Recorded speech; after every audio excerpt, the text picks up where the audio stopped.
El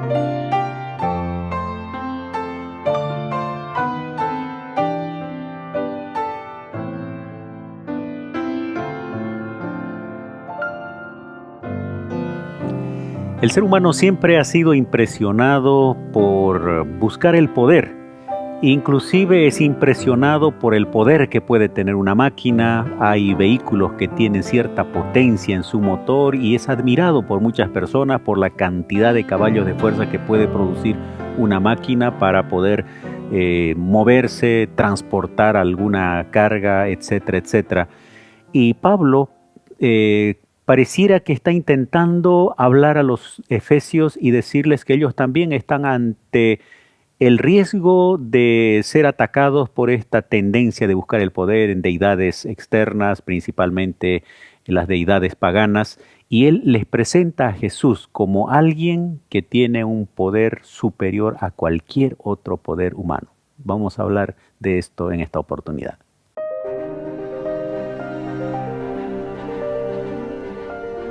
Axiomas, más allá de la evidencia. Queridos amigos, bienvenidos a este momento de estudio de la Biblia. Estamos aquí para dialogar sobre el libro de Efesios. Estamos usando este material producido por Ediciones Nuevo Tiempo, que es un material que ayuda a comprender un poquito mejor lo que cada semana nosotros estudiamos. El libro de Efesios, ahora nos toca la lección número 12, el poder del Cristo exaltado. Ese es nuestro tema y queremos que ustedes se unan a este momento de estudio. Para este estudio tenemos un invitado, está con nosotros Miguel Vascopé. Bienvenido, Miguel, a este momento de estudio. Un saludo a nuestra audiencia y por favor guíanos en oración. Gracias por la invitación, saludos a todos los que nos escuchan y nos están mirando y vamos a orar. Padre nuestro que estás en los cielos, Señor, acompáñanos ahora en el estudio de tu palabra, ayúdanos a comprender el poder que tú tienes sobre nuestras vidas, sobre el mundo y bendícenos, Señor. En el nombre de Jesús, amén. Amén.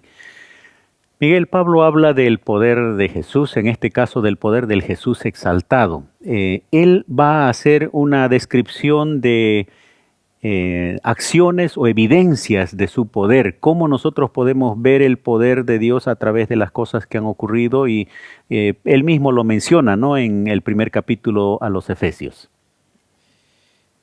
Pablo hace en el versículo 16 lo siguiente, dice: no ceso de dar gracias por vosotros, haciendo memoria de vosotros en mis oraciones, y menciona que capaz cuando nos pasa algo difícil en la vida, oramos a Dios de una manera lastimera, dice la lección, como que confiando en Dios, pero no confiando, como que no entendiendo el poder que tiene Dios. Por eso que él habla de la gratitud, de agradecer, inclusive cuando estás pasando momentos difíciles. ¿Cómo agradecer cuando estoy pasando, por ejemplo, el duelo? ¿Cómo poder agradecer eso? Y él menciona que agradecer en ese tipo de momentos es una demostración de fe, del poder de Dios, inclusive en los momentos más difíciles en la vida de una persona. Vamos a ir luego, tal vez, avanzando un poquito más en esta descripción. Me llamó la atención, interesantemente, también el enfoque de la oración, porque algunas veces nosotros tenemos ya oraciones prefabricadas, oraciones muy repetitivas, y un elemento fundamental que Pablo quiere dejar claro en sus oyentes es la gratitud. Y no sé cuántos de nosotros cuando oramos centramos más en lo que vamos a pedir, en nuestras necesidades, y olvidamos muchas veces la gratitud. Hacemos como esos leprosos que fueron curados por el Señor. 10 fueron curados, pero solo uno volvió a dar gracias. Y cuán importante es valorar aquellas cosas que Dios hizo para que se transformen en gratitud. Sí, y Pablo está hablando del agradecimiento antes de que acontezca, porque es fácil, inclusive en esa historia que acaba de mencionar, solo uno vuelve a agradecer, pero ya había pasado el milagro. Sino que Pablo está hablando de agradecer antes de que pase, y ese agradecimiento antes es la evidencia de que realmente crees en un Dios que tiene poder para hacerlo. Bien, entonces hemos adelantado un poquito esta parte de la oración y la gratitud. Yo hacía alusión al principio de las evidencias del poder de Jesús. Cuando Él resucita, Él demuestra el poder mayor que cualquier otro poder humano, sea esto de fuerza, poder atómico o lo que fuere, y Pablo está intentando mostrarle a los efesios que no se dejen sorprender por aquellos que intentan mostrar evidencia de poder, pero ni siquiera es evidencia, ¿no? Sino simplemente diríamos, una especie de pretensión de poder como era en ese tiempo los dioses paganos. Jesús luego también demuestra su poder a través de su exaltación cuando Él es llevado al cielo, Él envía su Espíritu Santo, todas las cosas dice que son subyugadas a Él y Él se transforma también en la cabeza de la iglesia.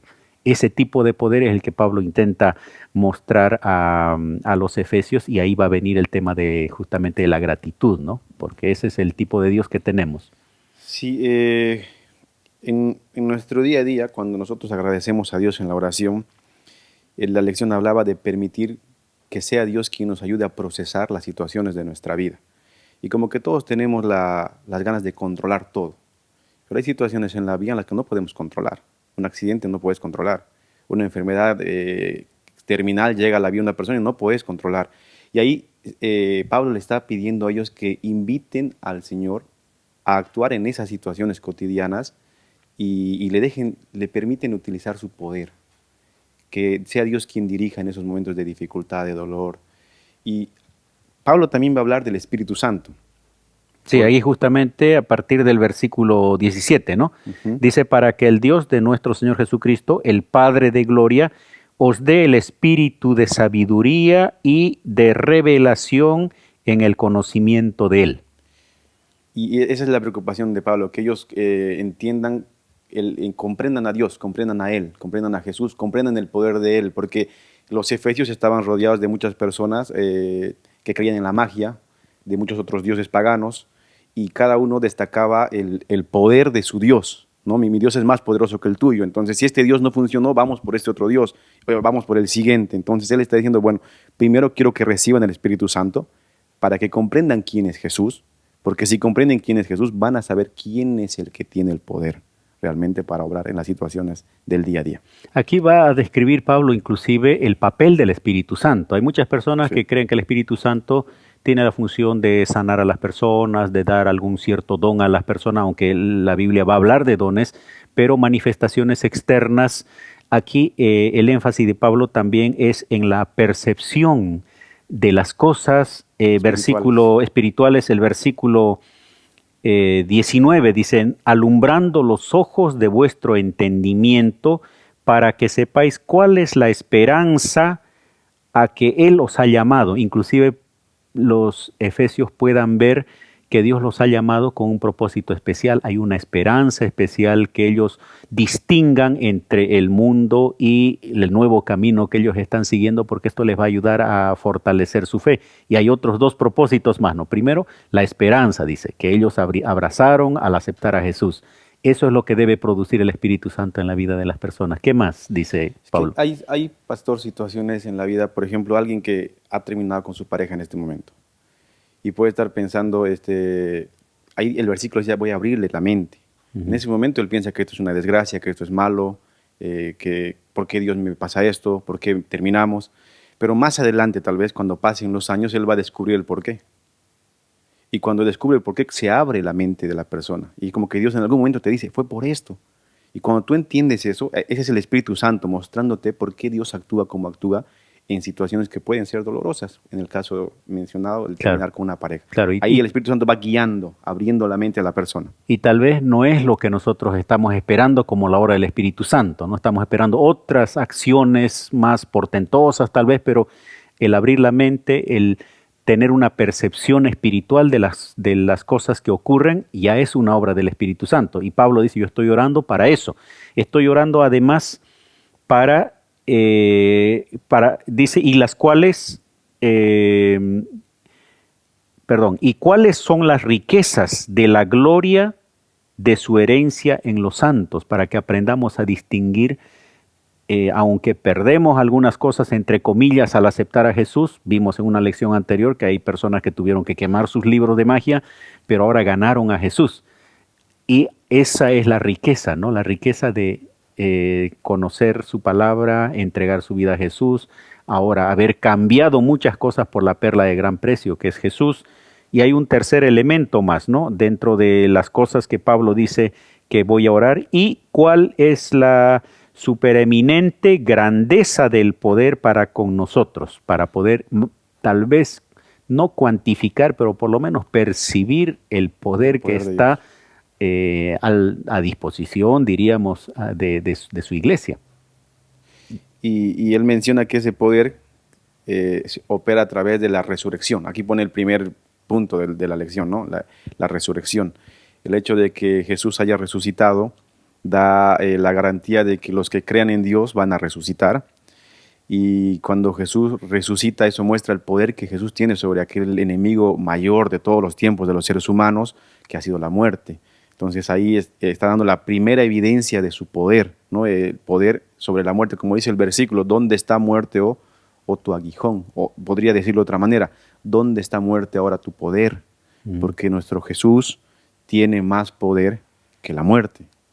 Exactamente. Y Pablo va a desarrollar luego más adelante con los Corintios, especialmente capítulo 15, sobre si Jesús tuvo el poder para levantarse a sí mismo, también tiene el poder para traer consigo a los que murieron en él. Entonces, entender el poder de Dios, el poder de Jesús, por eso nuestra lección dice, ¿no? El poder del Cristo exaltado. Jesús ya no es alguien que fue crucificado y quedó muerto, es el Salvador que murió, resucitó, y Pablo está enfatizando a los efesios diciendo, yo estoy orando para que ustedes entiendan exactamente todo lo que corresponde al poder de Dios que está a disposición de su iglesia, que está pasando momentos difíciles en el caso de los efesios. Vamos a ir a una breve pausa, queridos amigos. Enseguida continuamos hablando un poquito más de ese poder del Jesús exaltado. Ya retornamos con Axiomas.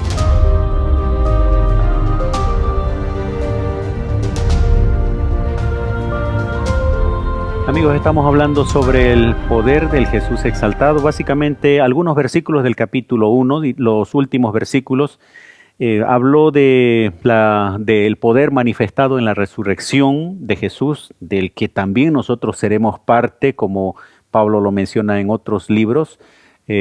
Luego habla aquí en el versículo 21 sobre todo principado y autoridad y poder y señorío, sobre todo nombre que se nombra no solo en este siglo, sino también en el venidero. ¿Qué implica? ¿Por qué Pablo hace tanto énfasis en este poder de Dios que se diferencia y trasciende no solamente poderes terrenales, sino inclusive trasciende en el tiempo? Los efesios tenían una cultura muy desarrollada sobre la magia, creían mucho en la magia, y tenían la magia helenística, tenían la siguiente base, ¿no? De que existe poderes más allá de nuestra comprensión, de lo táctil que podemos ver, que se están moviendo, queramos o no. Algunos de ellos eran dañinos y otros eran buenos, y los magos intentaban descubrir cuál era el bueno, cuál era el malo, y después utilizar palabras, nombres, hacer una frase, y con esa frase como hechizo más o menos poder evocar o manipular o pedir alguna ayuda de aquel mundo mágico, trascendental, más allá de lo físico. Entonces, como Pablo conoce a la gente a la que se está refiriendo Efesios, que pensaban de esta manera, que antes de conocer a Dios creían de esta forma, entonces él comienza a decirles, si hay alguien, si hay otros poderes, como decía el texto, principado, autoridad, o poder o señorío, hay un señorío por encima de todo eso. Y ahí está colocando a Jesús en escena. Luego de que Jesús resucita y se va al cielo, en el cielo va a haber la exaltación de Jesús. O sea, de devolverle el lugar que Jesús había dejado cuando decidió ir a la tierra. Y Pablo está colocando en escena, cuando Jesús va al cielo, Él se coloca por encima de todo eso que ustedes están hablando, y los ángeles ahora le van a adorar, y el Señor va a decir, ahora adórenlo a Él. Eso va a estar ahí más abajo, ¿no? Dice en el versículo 22, y sometió todas las cosas bajo sus pies y le dio por cabeza sobre todas las cosas, inclusive en la iglesia. Ahora, Miguel, estaba pensando allí cuando mencionabas, ¿no? el hecho de que los efesios estaban tentados, entre comillas, a comenzar a pensar en que podrían haber personas o dioses que ostentaran algún grado de poder. En esta época, ¿será que nosotros tenemos cierta tentación de creer que hay poderes que pueden intervenir tal vez en favor, en beneficio del ser humano y que medio que nos olvidemos del poder supremo que es Jesús? Podríamos mencionar la astrología, hay gente que cree en eso, ¿no? Que tiene un poder sobre nosotros, la brujería, en Bolivia los curanderos, ¿no? Se le fue el alma, dice alguien ahí, o le dio el viento, hay que llevarlo a un curandero, leer la coca, hay diferentes tipos de situaciones en las que de alguna forma creemos que el poder está ahí, que la solución está ahí. Y los efesios también tenían la tentación de pensar de que Jesús era un poder más de esos que ellos conocían.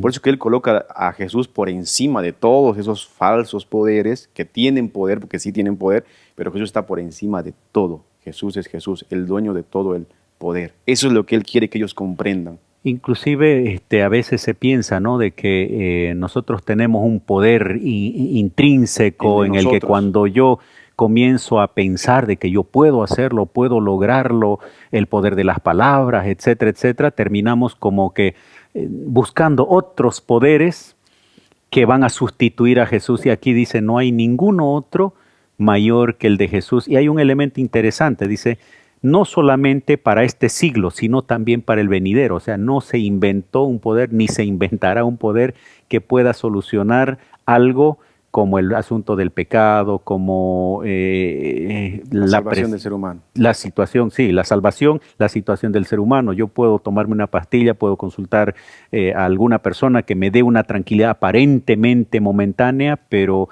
Jesús tiene un poder mayor y eso creo que es el diferencial de leer la Biblia, de ser cristiano, de creer en Jesús, ¿no? Pablo enfatiza que el poder de Dios pasa la cronología, ¿no? No es limitada por la cronología. Fue antes, en la creación del mundo, es ahora mientras nosotros vivimos nuestras situaciones y será luego de nosotros cuando Cristo venga por segunda vez, podríamos decir como el texto, ¿no? Por los siglos de los siglos. Amén.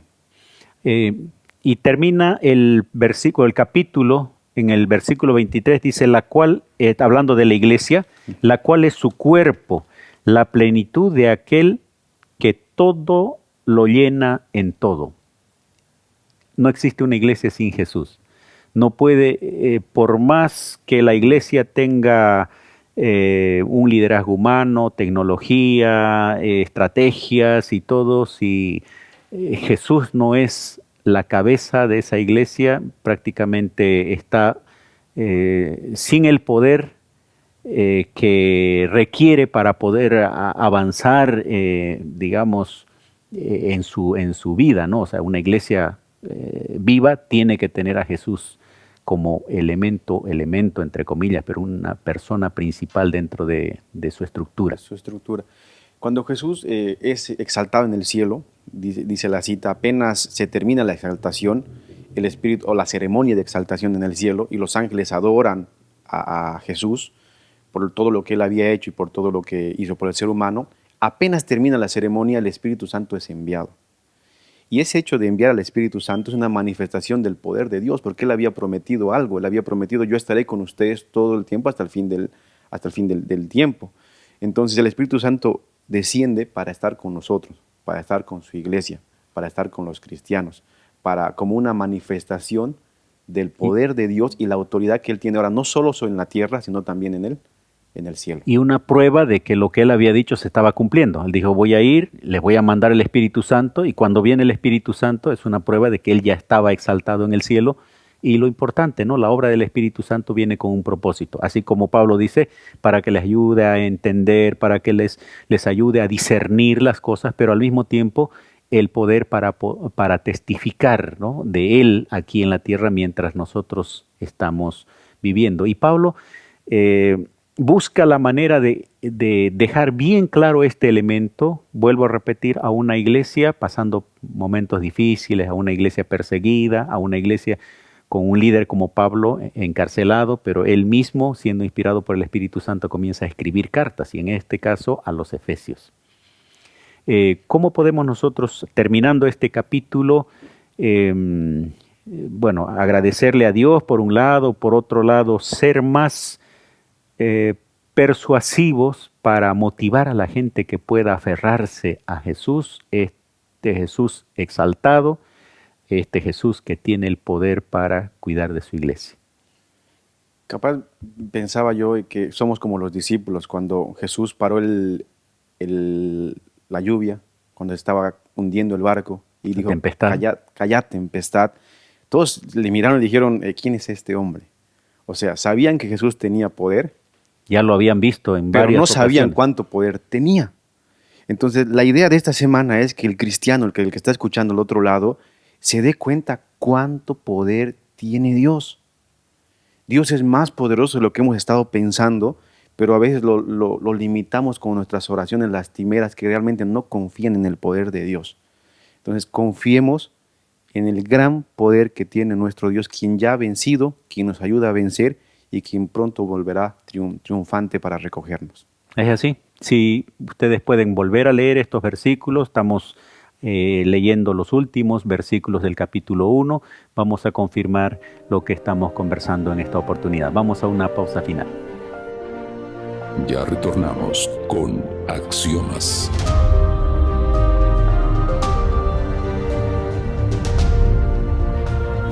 Amigos, hemos llegado al final de esta lección, pasa muy rápido el tiempo, el poder del Jesús exaltado. En contraste con cualquier otro poder que podría intentar ostentar fuerza, poder en este mundo, es mínimo, es insignificante comparado a lo que Dios hace por sus hijos a través de su poder. Gracias, Miguel, por estar en este momento compartiendo esta lección y quiero que tomes un tiempito para tener unas conclusiones. La lección decía así, el amor ha vencido, lo perdido ha sido hallado. Y el hecho de que el amor haya vencido y que los perdidos como yo y como alguno que nos puede estar escuchando hemos sido hallados por Dios, es la evidencia del gran poder de Dios por nosotros y el gran amor de Dios por nosotros. Queridos amigos, vuelvo a leer una vez más aquí el versículo 21.